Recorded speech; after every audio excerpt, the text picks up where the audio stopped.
Philippines के राष्ट्रपति बॉन्गबॉन्ग Marcos Bharat की पहली राष्ट्रीय यात्रा पर नई दिल्ली पहुंचे, जहां MOSP मार्गरीटा ने उनका स्वागत किया। ये दौरा भारत फिलीपींस के बीच कूटनीतिक संबंधों की 75वीं वर्षगांठ पर हो रहा है। उम्मीद है कि इससे दोनों देशों के रिश्ते और मजबूत होंगे। राष्ट्रपति भवन में आदिवासी कार्य मंत्रालय की आदि कर्मयोगी अभियान के तहत देश भर के विभिन्न क्षेत्रों से आए प्रमुख आदिवासी प्रतिनिधियों ने राष्ट्रपति द्रौपदी मुर्मू से मुलाकात की। इस अवसर पर उन्होंने अपने अनुभव साझा किए और समुदायों के विकास पर चर्चा की।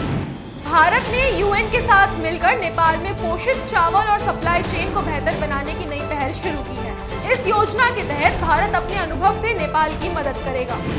हैदराबाद में अचानक मौसम बदला और शहर के कई हिस्सों में तेज बारिश हुई। बारिश के चलते सड़कों पर जलभराव की स्थिति बन गई और ट्रैफिक भी धीमा पड़ गया। मौसम विभाग ने अगले कुछ घंटों तक हल्की से मध्यम बारिश की संभावना जताई है।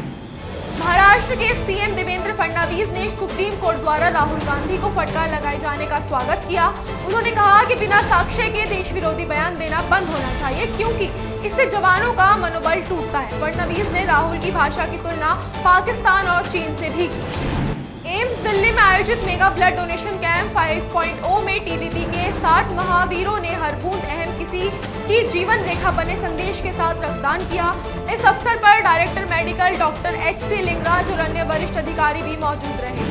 सहारनपुर में CM योगी आदित्यनाथ ने 381 करोड़ की लागत वाली 15 विकास परियोजनाओं का उद्घाटन किया और विभिन्न सरकारी योजनाओं के तहत लाभार्थियों को चेक वितरित किए। ये कार्यक्रम समावेशी विकास, आधारभूत ढांचे की मजबूती और सीधे आर्थिक सहयोग की सरकार की प्रतिबद्धता को दर्शाता है।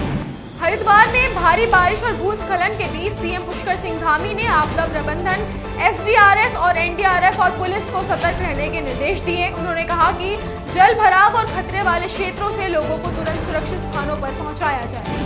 उत्तर प्रदेश बाढ़ से जूझ रहा है, खासकर वाराणसी, प्रयागराज और बलिया में हालत गंभीर। NDRF राहत और बचाव कार्य में लगी है और DIG मनोज शर्मा ने बताया कि वाराणसी में जलस्तर आज शाम तक स्थिर रहने के बाद घटने की उम्मीद है। भारत ने लंदन के ओवल ग्राउंड में खेले गए 5वें टेस्ट में इंग्लैंड को हराकर सीरीज 2-2 से बराबरी पर खत्म की। इस मुकाबले में भारत ने इंग्लैंड को जीत के लिए 374 रन का लक्ष्य दिया था। एंडरसन तेंदुलकर ट्रॉफी 2025 का समापन इसी रोमांचक जीत के साथ हुआ। IPS सोनाली मिश्रा ने रेलवे सुरक्षा बल यानी RPF की महानिदेशक का कार्यभार संभाल लिया है। कैबिनेट की नियुक्ति समिति ने उनकी नियुक्ति को मंजूरी दी है और अब वे 31 अक्टूबर 2026 तक इस पद पर बनी रहेंगी।